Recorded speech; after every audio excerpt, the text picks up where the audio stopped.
ঢুকিয়ে দে, আমার অ্যাকাউন্টে অন্নপূর্ণা টাকা ঢুকিয়ে দে, নয়তো গুলি করে দে। কিরে মোনা তোর ঢুকলো? কিরে মোনা তোর ঢুকলো? কিরে তোটা আজ ঢুকলো? এই দুষ্টু তোদের সবার ঢুকলো? কিরে মোনা তোর ঢুকলো? শুভেন্দু দাদা, আপনার কাছে হাত জোর করে বলছি, হয় অ্যাকাউন্টে টাকা দিন, না হলে গুলি করে মেরে দিন।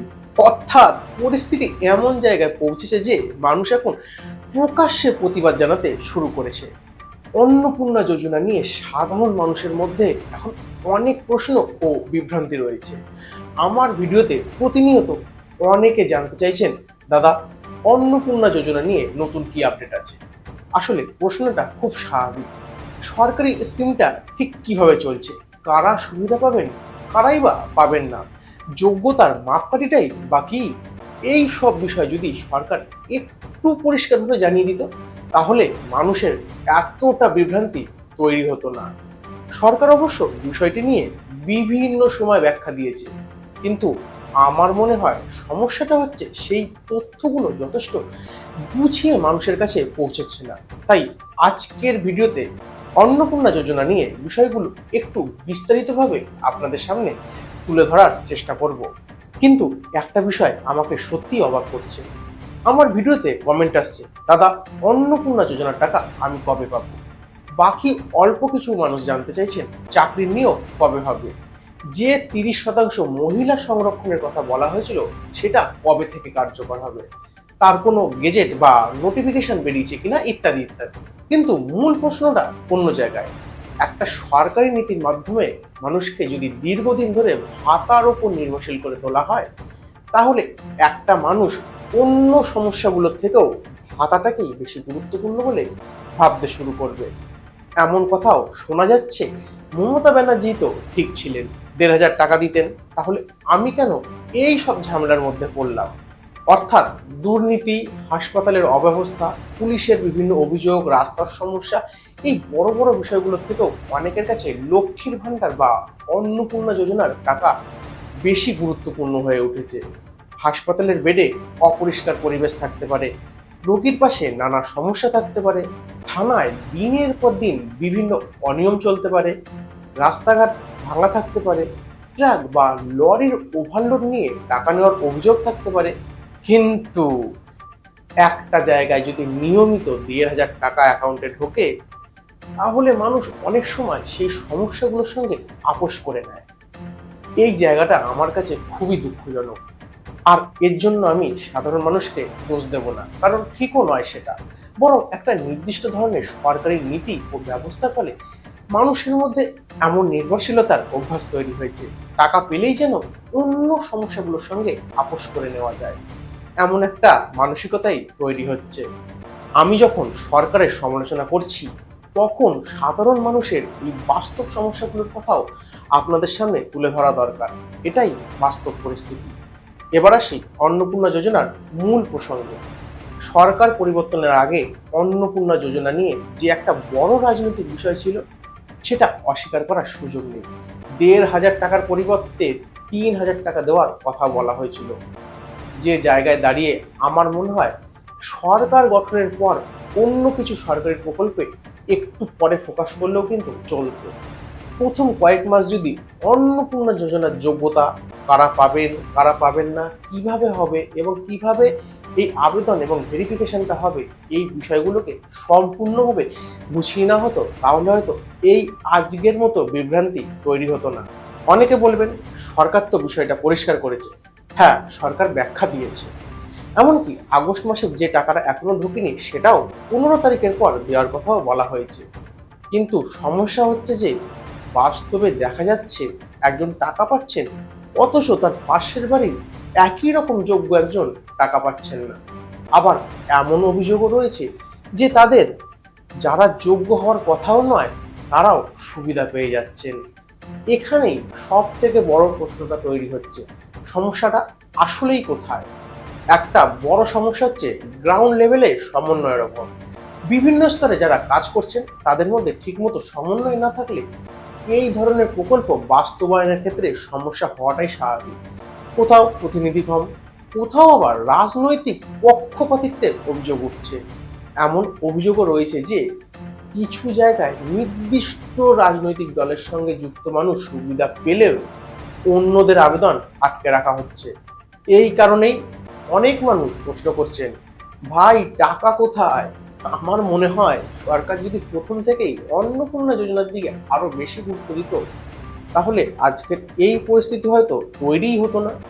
কারণ আমি নিজেও দেখেছি, ভোটের আগে বাড়ি বাড়ি গিয়ে ছোট ছোট কাগজে তথ্য নেওয়া হচ্ছিল, পরে আবার বলা হলো বাড়িতে গিয়ে ফর্ম পূরণ করতে হবে। বিভিন্ন অফিসে ফর্ম পাঠানো হলো, তারপর বলা হলো 12 পাতা ফর্ম পূরণ করতে হবে।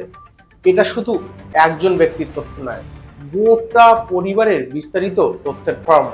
মানুষ সেটাও মেনে নিয়ে ফর্ম পূরণ করলেন। তারপর আবার বলা হলো দুয়ারে দুয়ারে ক্যাম্প হবে। সেই ক্যাম্পও অনেকটা তাড়াহুড়োর মধ্যে করা হলো। মানুষকে বলা হলো এবার অন্নপূর্ণা যোজনার সুবিধা পাওয়া যাবে। এরপর আবার অনলাইন পোর্টাল চালু হলো। তখন স্বাভাবিকভাবে প্রশ্ন উঠছে, সরকারের সিস্টেমে কি শুরু থেকেই কোনো পরিকল্পনাগত সমস্যা ছিল? পুরো বিষয়টা কি আরো সংগঠিতভাবে করা যেত না? মানুষ গরমের মধ্যে লাইনে দাঁড়িয়েছে, ফর্ম পূরণ করেছেন, একের পর এক ধাপ পেরিয়েছে। তারপরও যদি শেষ পর্যন্ত অনিশ্চয়তা থাকে, তাহলে মানুষের মধ্যে ক্ষোভ তৈরি হওয়াটাই স্বাভাবিক। এবার আসি বর্তমান আপডেটে। যারা অনলাইনে ফর্ম পূরণ করেছেন, তাদের অনেকের তথ্যের মধ্যে ভুল রয়েছে বলেও অভিযোগ রয়েছে। আবার এমন ঘটনাও সামনে এসেছে যেখানে সরকারি চাকরিজীবী পরিবারের সদস্যরাও সুবিধা পেয়ে যাচ্ছেন বলেও অভিযোগ উঠেছে। মানুষ যখন প্রতিবাদ করতে শুরু করলেন, তখন সরকারও বুঝতে পারলো যে অভিযোগের একটা অংশ অন্তত যাচাই করে দেখা দরকার। যদি সত্যি এমন কেউ টাকা পেয়ে থাকেন যার পাওয়ার কথা নয়, তাহলে তাদের বাদ দিয়ে যারা প্রকৃতভাবে যোগ্য তাদেরই সুবিধা দেওয়াই উচিত। আমি নিজে চোখের সামনে যে বিষয়টি দেখেছি সেটাই আপনাদের বলছি। এখন সরকার বিডিওদের উপর বিস্তারিত ভেরিফিকেশনের দায়িত্ব দিয়েছে। শুরু থেকে যদি এই যাচাইটা গুরুত্ব দিয়ে করা হতো, তাহলে হয়তো আজ এই প্রশ্ন উঠতই না।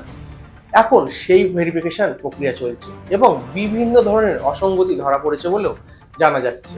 আবার সরকারের পক্ষ থেকে বলা হয়েছে 15ই আগস্টের পর টাকা দেওয়ার প্রক্রিয়া নিয়ে অগ্রগতি হবে। ওয়েবসাইট নিয়েও মানুষের মনের মধ্যে অনেক বিভ্রান্তি রয়েছে।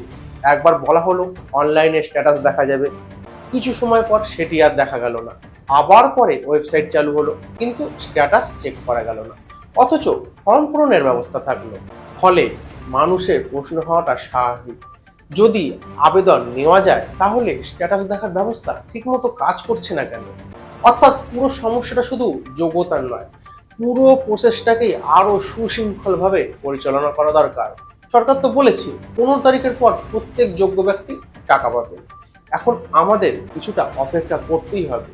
15ই আগস্টের পর বাস্তবে কি হয় সেটা দেখার পরেই বোঝা যাবে সমস্যাগুলো কতটা সমাধান হয়েছে।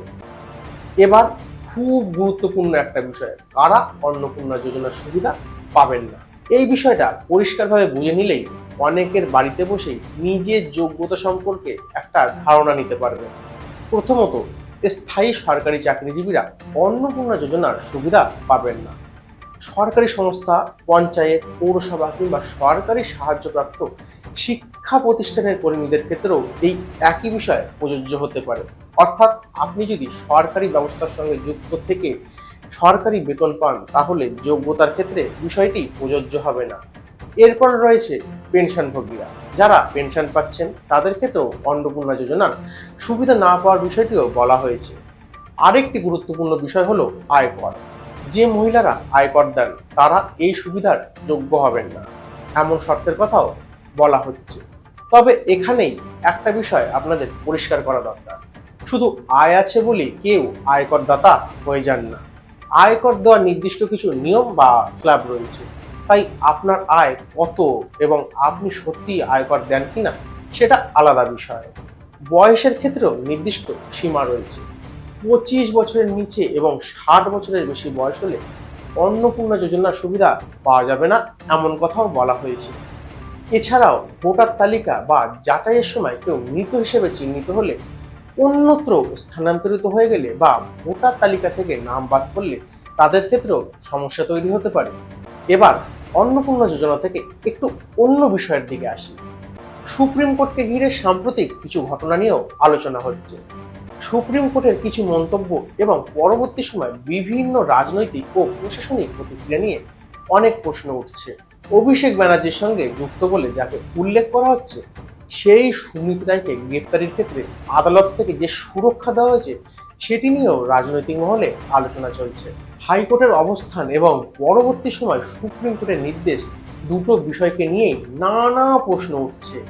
এখানে একটা বিষয় অবশ্যই মনে রাখা দরকার, কোনো ব্যক্তির বিরুদ্ধে অভিযোগ থাকা আর আদালতে সেই অভিযোগ প্রমাণিত হওয়া এক জিনিস নয়। তাই পুরো বিষয়টি বিচারাধীন থাকলেও চূড়ান্ত সিদ্ধান্ত আদালতের ওপরই নির্ভর করবে। তবে প্রশ্ন হচ্ছে, যদি কোনো অভিযুক্ত ব্যক্তি বিদেশে পালিয়ে যাওয়ার আশঙ্কায় থাকে, তাহলে তাকে গ্রেপ্তার না করার সিদ্ধান্তের ক্ষেত্রেও আদালত কি কি বিষয় বিবেচনা করছে, এই প্রশ্নটা সাধারণ মানুষের মধ্যেও তৈরি হচ্ছে। একইভাবে যদি পরে সেই ব্যক্তি সত্যিই পালিয়ে যান, তখন এই ধরনের অন্তর্বর্তী সুরক্ষার দায়বদ্ধতা নিয়েও প্রশ্ন উঠতে পারে। আমরা অতীতেও দেখেছি অনেক বড় বড় মামলায় অভিযুক্ত ব্যক্তিদের বিদেশে চলে যাওয়া নিয়ে বহু বিতর্ক রয়েছে। বিজয় মালিয়া, নীরব মোদীর মতো ঘটনাগুলো মানুষের মনে এখনো রয়েছে। তাই বিচার ব্যবস্থা, সরকার এবং তদন্তকারী সংস্থা প্রত্যেক স্তরেই জবাবদিহি থাকা দরকার। শুধু কোনো পক্ষকে দোষ দিলেই সমস্যার সমাধান হবে না। সম্পূর্ণ ব্যবস্থার মধ্যে যদি স্বচ্ছতা এবং জবাবদিহি থাকে, তাহলে দুর্নীতির বিরুদ্ধে ব্যবস্থা নেওয়া সহজ হবে। এবার আসি আরেকটি বিষয় নিয়ে। সাম্প্রতিক সময়ে কিছু আলোচনা শুরু হয়েছে কাস্ট সার্টিফিকেট নিয়ে তদন্ত ও ব্যবস্থা নেওয়া। কলকাতা বিশ্ববিদ্যালয়কে ঘিরে ভুয়ো সার্টিফিকেট ব্যবহার করে পড়াশোনা বা ডিগ্রি নেওয়ার অভিযোগে কিছু ব্যক্তিকে চিহ্নিত করার খবর সামনে এসেছে। এই ধরনের অভিযোগ যদি সত্যি হয়ে থাকে, তাহলে অবশ্যই তদন্ত করে প্রকৃত সত্য সামনে আনা দরকার। কারণ সার্টিফিকেট জেনুইন হলে তাকে নিয়ে কোনো প্রশ্ন থাকার কথা নয়, কিন্তু যদি ভুয়ো নথি ব্যবহার করে সুযোগ নিয়ে থাকেন, তাহলে তার বিরুদ্ধে ব্যবস্থা নেওয়া উচিত। এই ধরনের জায়গায় কর্তৃপক্ষ যদি কঠোর অবস্থান নেয়, তাহলে সেটা অবশ্যই ইতিবাচক দিক। দুর্নীতির বিরুদ্ধে অবস্থান নেওয়া এবং সিস্টেমকে আরো স্বচ্ছ করা দরকার। কারণ শুধু সরকার পরিবর্তন করলেই সিস্টেম বদলে যায় না।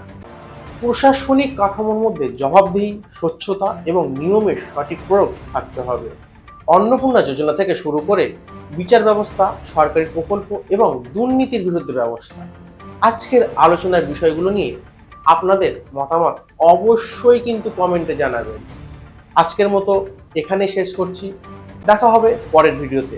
ভালো থাকবেন, সুস্থ থাকবেন, আর এমন তথ্যভিত্তিক ভিডিও পেতে বার্তা 24 ঘন্টা চ্যানেলটি সাবস্ক্রাইব করে সঙ্গে থাকুন। ধন্যবাদ।